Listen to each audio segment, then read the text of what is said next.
Thank you for joining us here at Victory Church. My name is Becky, and I'm the worship director here, and we pray that this sermon blesses your life today. Don't forget to click and subscribe so you never miss a message. When we think about Christmas Eve, I think about nostalgia. A lot of you can probably remember your Christmas Eves when you were a child. Maybe they're like burned into your memory. I remember that growing up, we had a pattern for doing things. I mean, we grew up in the same place. We lived in the same house for 30 years. We didn't move around from here to there. Went to the same church, went to the 5 o'clock service, went to the 7 o'clock service, went to the 11 o'clock service, went to the 10 o'clock in the morning service the next day. That's what my family lived at church. And then every single Christmas Eve, we'd go at home in between the services, and I made up the 7 o'clock service. There's just a 5 and 11, okay, because you couldn't get all that done. But the 5 o'clock service was the kids' service. You'd go do that, and then we'd come home, and my mom would have food out, and it was the same food every year, the same cheese ball covered in almonds or something, whatever that is. Maybe you know what that looks like. I think that it is. I don't have those anymore. You had those kinds of things, and then you had your gifts, and then my dad would always be the tester. He'd go in and say, let me see if Santa's been here or not. And he would go inside our house, and we'd wait outside, and it wasn't 80 degrees outside like it is here. There, you're in your winter coat, and you can see your breath, and you're freezing, and all my dad really is doing is getting the stuff out that my mom has carefully hidden. My mom did everything else. My dad's job was to put out the presents. Okay, Santa's been here already, because why does he come to us early? It's because we're special, because we're at church every single time, right? All day, every service. Why are we early? Because of that. And service, my Santa comes out, we go inside, we have the food. My mom cracks open that bottle of wine that she desperately needs for that moment. And I figured out, man, Mom, holiday season, well, something's going on here. And what's happening? And then we go into the room, and then we open the gifts and all things. Santa's been here. We have a great time, and then we go back to church for the 11 o'clock service and fall asleep on the car ride home. Or if not during the service, you fall asleep, and then you wake up again. And then the reason why we open gifts on Christmas Eve is because we're going back to church at Christmas morning. That's how we did it. And you start to think that everybody does it that way. And you start to realize that while every Christmas is like filled with nostalgia and everybody's got their stories, and my story every year, though, is different. Every year is different, even if you think it's the same. Every year was different, because sometimes our stories would be the dog ate all the food. Okay, we show up. Some years it was my dad played a trick on my mom and it went wrong, okay? And we've had stories like that. But every year is different. And even what you think about and you reflect on in church is different. Some traditions, every home has different traditions. Some traditions die, some traditions are born every year. The gifts that you give are different. The gifts that you receive are different. No more toys, gift cards, right? It's all, things change. Things are different depending on your age. People change. Sometimes your family gathering, you've added people. Sometimes for whatever reason has been subtracted. Your age changes.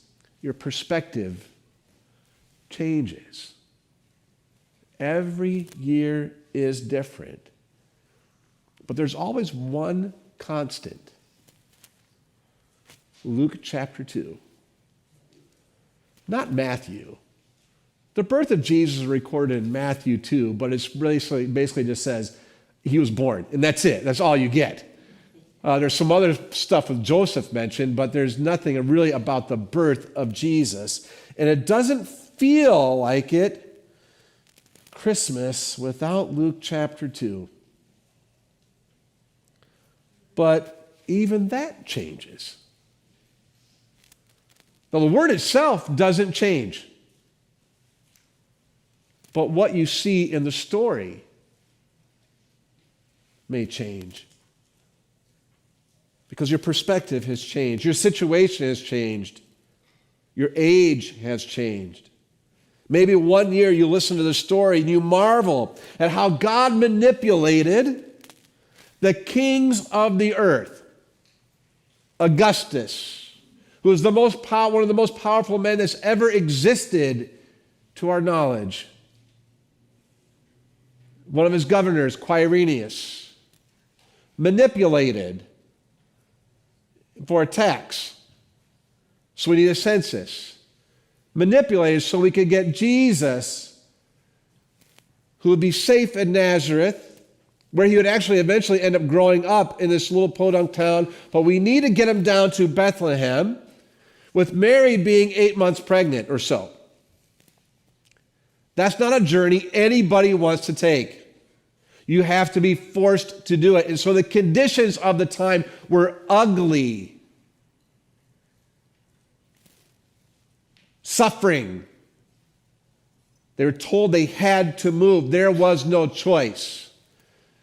Yet God used that horrible time to manipulate the whole thing to get Jesus to Bethlehem, to fulfill a prophecy written in the book of Micah. Maybe you focus on that. Maybe another year you focus on the suffering of Mary and Joseph. You focus on the fact that their government that they lived under, they were occupied and they were oppressed and they were being told what to do. They just wanted to stay home. They just wanted to stay home and they were told to move. And it wasn't just them who were told to move. Everybody was forced to move. Where you have a man in Nazareth whose house then is overrun with relatives, wanted and unwanted. Everybody had to move. Everybody was suffering in some way, shape, or form. Or maybe you're thinking about something else. You're thinking about, Jesus, and he came into that suffering. And you focus on the message of the angels that said, this is the king. And the angels, you realize, that's God's army. We call it a host. In different translations calls it the host of angels, and that is God's army of angels, dressed out on their full fatigues. The guys, you think about Armageddon, these are the guys pulling it off.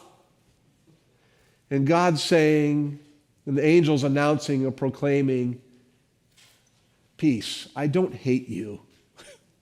I don't hate the world. And in your situation, you may be wondering, does God love me? Does he even think I'm suffering right now? Doesn't he see it? And God's saying, no, I don't. I see it. And I love you, and it's going to be in the middle of time, but have peace because I have sent the Savior. And you marvel at the angel's message of the Prince of Peace. And maybe your mind is then drawn as this little marvel, this little human being, wonderful counselor, mighty God, everlasting Father, Prince of Peace, the one, the King of the universe. And as John would write, he would say, and the glory of the Lord dwelt among us. And you marvel at that part of the story. Maybe you zero in on the shepherds. The shepherds who are unnamed, they're just shepherds who received good news. A little bit later during the service, we're gonna light candles. They were given a light. And then what we do during the service, during the candle lighting, one person we grab a light, we start in the middle, and then we spread the light. One light goes to another person. And so the shepherds are spreading the light, the good news of Jesus, the good news. And you're like, well, I can do that. And you start thinking, man, the joy, man. Like I thought to myself as I read that even this past week, getting ready for today, man, I better not show up in a bad mood.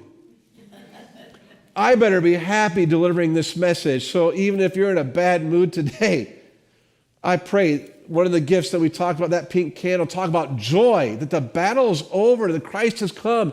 He has defeated sin. He has defeated death. He has promised us heaven. He has risen from the dead. All that stuff has happened. We have joy. And the good news from the shepherds that come, and are inspired by the pure joy that comes from the Savior who comes and changes everything. Or, if you're looking at, maybe you're looking at another part of the story, we're going to look at this guy today, this evening. Maybe you're focusing on a person who's never actually mentioned in the Bible, but we assume is there. There's no room, in our translation we had today, it says the guest room. Other translations, you may have known it from nostalgia, says there's no room for them in the inn. And if there's an inn, there's an innkeeper. We know this guy. There's an innkeeper. And like every good story, there's always an antagonist, the villain. And who makes a better villain than the innkeeper? Not Augustus, who was actually not a good guy, or Quirinius was probably not a good guy. The innkeeper, because the innkeeper said, no, you can't stay here. The door is shut. And that's the picture we always get. They come, they look at, they come into town, they knock on the Holiday Inn, the Howard Johnsons, or wherever you think about nostalgically. Howard Johnson's, that's a nostalgic reference right there, because they don't exist anymore. You knock on the door and they say, there's no room for you. My wife, she's pregnant. There's no room for you. Do you have any money? Do you have this? Do you have that? There's no room for you. And this is the guy who rejects them. And he's an easy target to make the villain. But, like any villain, in any story, in any real story, we're not talking about comic books, we're not talking about Marvel movies, we're not talking about the different kinds of villains that we have that are really easy to characterize. Because villains are often have a complicated story. In anything, something more complicated than what appears on the surface. And once the shepherds come running into town to see, where is this baby? We've heard this great news. The innkeeper, if he were there, if it were you there, what would you do? I would probably start thinking of a reason why I didn't let that baby in, or why I didn't let that couple in. Why was he born in a manger? And you can make up all sorts of excuses. The town was overrun with people. That's legitimate, because it probably was. It was overrun with people. It was busy. I wasn't paying attention. I was confused. I didn't know what was happening. I didn't see him. They came to the door. It was just Joseph. Where was Mary? I didn't know she was pregnant. I'm at full capacity. There's just too much going on. I was too busy. Nobody told me. Nobody told me. And he finally might say, if somebody had just told me who he was, we would have made room. But none of the excuses changes the fact that there was no room for them in the inn. And he rejected them. No room. There was, at some point, rejection. Now you start thinking, okay, now we know where he's going. Because does this sound like your life? Ever at any point? Does it sound like your life where you've been told about something great and amazing, but have you made room? Or there have been a lot of excuses. And I'm not saying that to shame anybody, because it happens to all of us. But have there been excuses? Busyness, time, whatever it is. And what room have you given him? Maybe you're like, yeah, there's room for him. He's in my life. But what room does he have? Does he have the guest room where you're anticipating the guest to leave? You can stay here for a week. You're allowed here on Saturday night so you can go to church with me on Sunday. And then Sunday afternoon, you're going to get out. Is it the kids' room? Because, well, it's a kids' thing. These are about plays and different things. There's stories that are for kids, not for adults. Or is it something else that keeps you away? I'm laughing. Some of you may be wondering like what this is. How many of you know what this is? Okay, good. Good to see some hands up here. This week I went to Costco doing my run, right? You just go to Costco to do your run, and then they had these King's cakes. I'm going to horribly pronounce this, by the way. Rosca de Reyes? Good enough. I cannot roll R to save my little life. I grew up in Michigan. I'm German. Okay, so I cannot roll my R's. Okay, I can say schnitzel, but I can't say this. Okay, and I've known a friend of mine who used to work for us, actually. She's from Louisiana, has since moved back there. And they have this there. They call it a King's cake. And so I knew what it was. I didn't have any really intention of buying it until I asked a woman who was there, the woman doing free samples, one of them, and I said, hey, how much are these? Because there's no price tag. And then she gave me the 30-second rundown on what it means. Never gave me a price. I didn't find out until after I bought it because I wanted it for tonight. And she went off and just gave me the thumbnail sketch of it. And I kind of already know it, but I'll just tell you what I heard.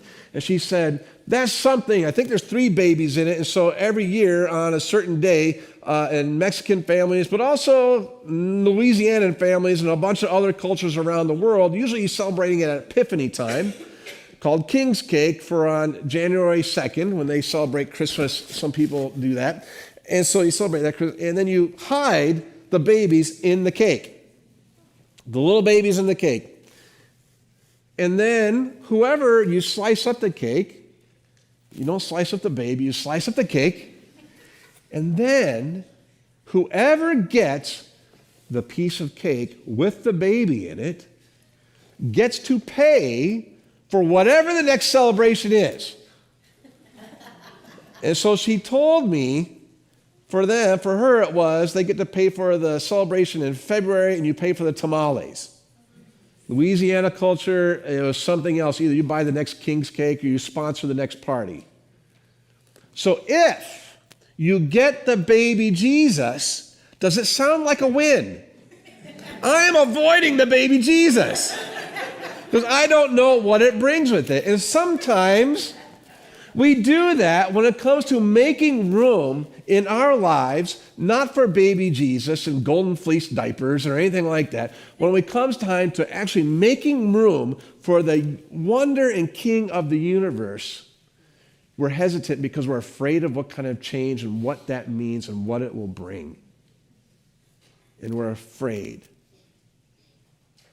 And so we reject and leave him on the outside.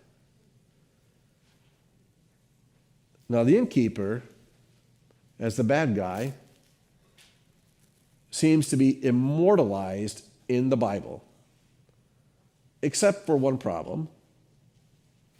He's not there.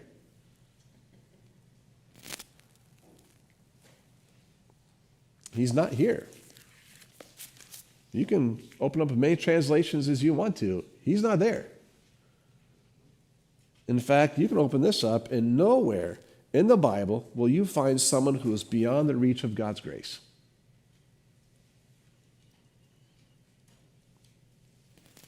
And what does that mean for you? There's nobody in this room, there's nobody online watching, who is beyond the reach of God's grace. Unless you've done this where you've said, I don't want you in the house.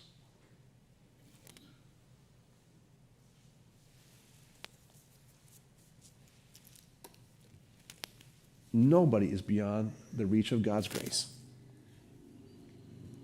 Now, Jesus shows up year after year, day after day, decade after decade, century after century, millennia after millennia, seeking you, knocking on your door. Knocking on your door saying, invite me in. And when he comes in, he doesn't bring condemnation. He brings love. Our fourth candle for today. He is love. Because he doesn't just bring it, he is it. And Paul writes this, love is patient, love is kind, it does not envy, it does not boast, it is not proud, it does not dishonor others, it is not self-seeking, it is not easily angered, it keeps no record of wrongs, love does not delight in evil, but rejoices with the truth. It always protects, always trusts, always hopes, always perseveres. Love never fails. And the greatest moment we see this is Jesus on the cross, because the world, not just the innkeeper, the world has rejected him. But he doesn't use that as an excuse, saying, forget these people. The world may have rejected him, but he has not rejected us. He has not rejected the world. And so he brings love. And he rose from the dead and continues to come to us day after day, week after week, decade after decade. And right now, you may think to yourself, go back to Augustus and Quirinius, who were manipulated to get Jesus into Bethlehem. What are the circumstances under which you arrived here today? What do you think maybe was manipulated to get you in your seat? To get you to actually tune in? Because you've got a lot of crazy stuff going on right now. You got a lot of crazy, you're thinking about gifts, you're thinking about this, you're thinking about that, you've got relations, you've got families, you've got da-da-da-da-da-da. But what got you to come in here? What did God do to bring you to interrupt your typical crazy life,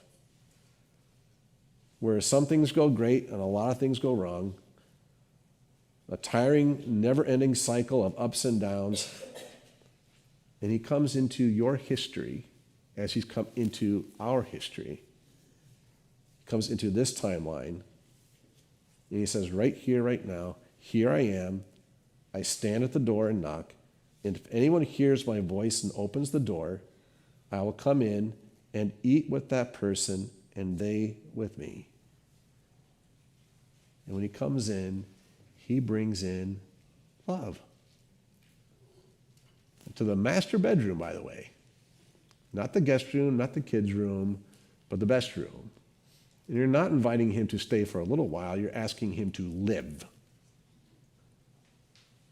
And his love then permeates and flows and fills your home, starting with you, with love, with hope, with joy and peace, not just for a season, but for an eternity.